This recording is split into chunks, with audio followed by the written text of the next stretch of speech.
I selected these designs with extensive research and focus groups. And by that, I mean all the classes I've taught over the years.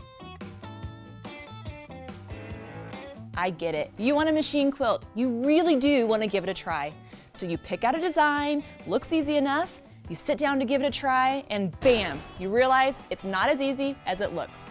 But good news is, that's why I'm here.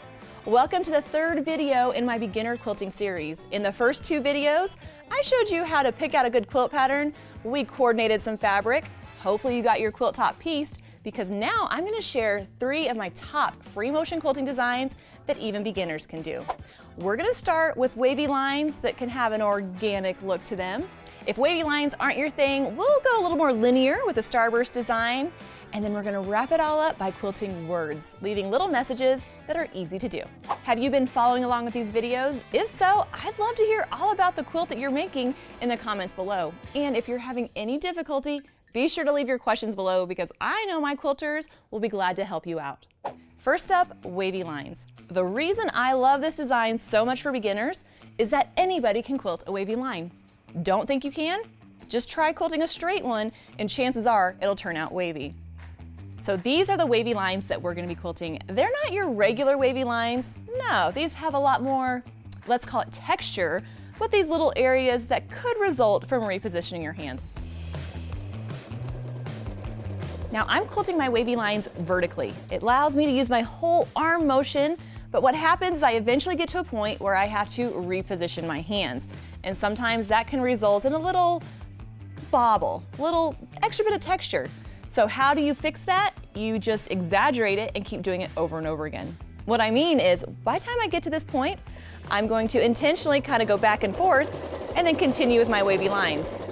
Reposition my hands, go back and forth, because the best way to handle a mistake in quilting is to just keep making it and then give it an artistic name. And then to do the next one, I'll just travel along the edge and repeat. Go to reposition my hands, make it look intentional, and continue on. Adding all these little bits of texture, I like to call them texture, they're not mistakes, they're intentional. It's just me embracing the imperfection of the design. Now, all you perfectionists out there, I bet you make beautiful quilt tops, but you're gonna have to let go of some of that perfection, because when it comes to free motion quilting, there's no such thing as perfection.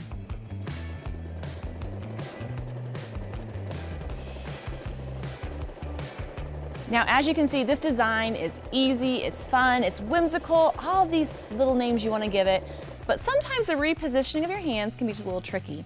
So starting out with a smaller quilt sandwich will let you get comfortable with the design before you tackle your regular size quilt.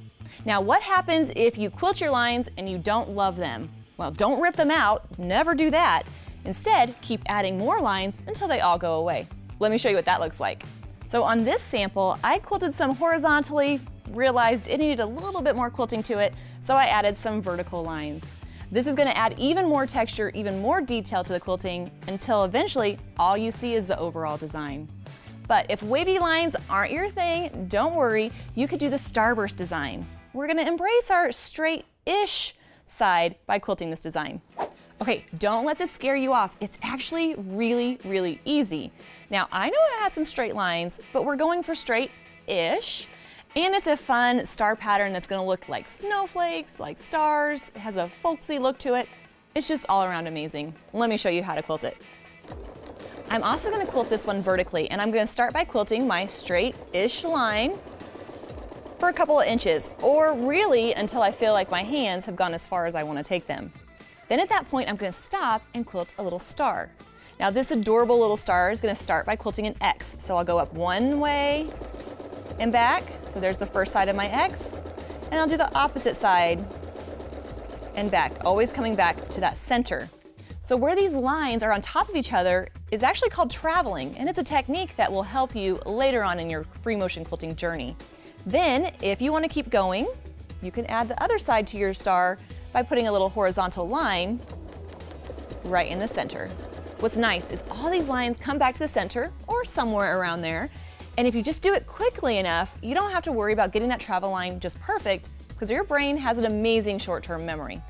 But once you decide you're finished, that's enough of that, You're going to continue on in the direction you were heading by quilting another straight-ish line until you get to the point that you want to add another starburst. Now, the reason I love this design for beginners is that it forces you to reposition your hands at each star. So you get to a good point, you figure this is a good place to stop, it forces you to reposition your hands, and then you can repeat quilting that same shape.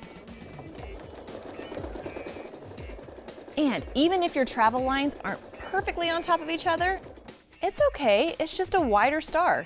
What's great about it is it really doesn't have to look like anything in particular. Just quilt those shapes, move on, and it's gonna look good. So now I'm gonna continue working my way down the row, and then I'll quilt the same thing again in a second line.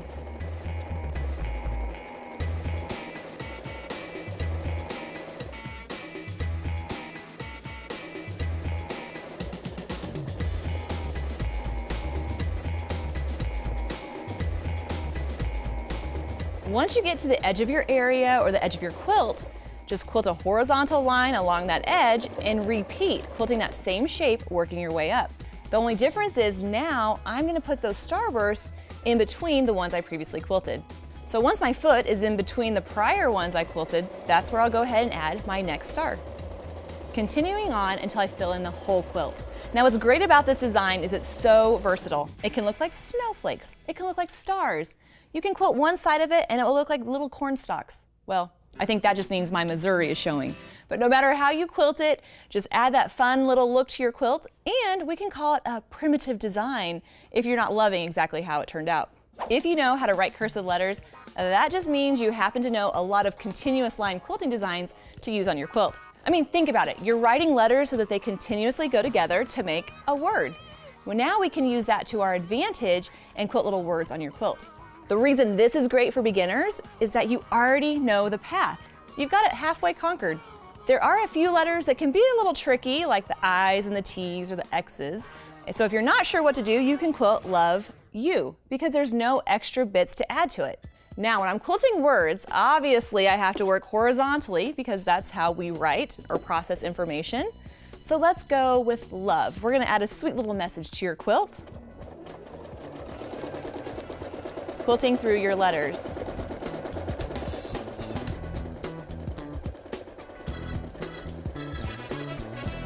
Oh, it's so sweet.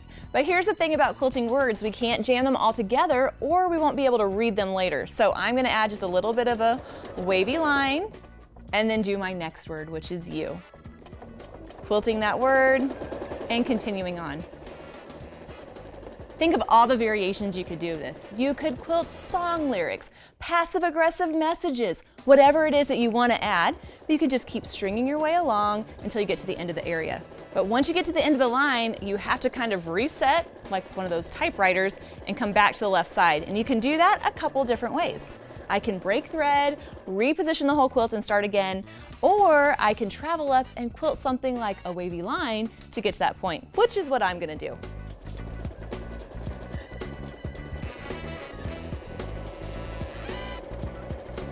But if you're not ready to commit to a whole word, that's completely fine. Just do a couple letters. In fact, quilting E and L over and over again is gonna give you a fun, loopy design that's gonna add a curvy look to your quilt. And it's easy, so that always makes it a bonus. In this example, I've quilted rows of my E's and L's, or you can alternate direction and fit them a lot closer to each other for a more complex look. So let's see what that looks like. Even though I'm quilting E's and L's, I don't mind turning it and doing it vertically because I can still think of my loops, but you could also quilt it horizontally if it's more like writing for you. So I'll make one loop for my E and then a taller one for my L. So they're going to be different heights, and continuing on. Don't forget to reposition your hands by moving them up and continuing on. But when it comes to machine quilting, whether you go with wavy lines, starburst, or words, the most important thing to remember is to fill in the whole area as much as possible, and it's gonna look great. I know that sometimes the free motion quilting process can be a little frustrating at the beginning, but I promise it'll get a lot easier with just a little bit of practice. So keep at it, because when you're done, you'll have your first finished quilt. Bluprint has lots of free motion quilting classes, and as a subscriber, you can pick and choose which ones you want to take. So check them out in the description box below.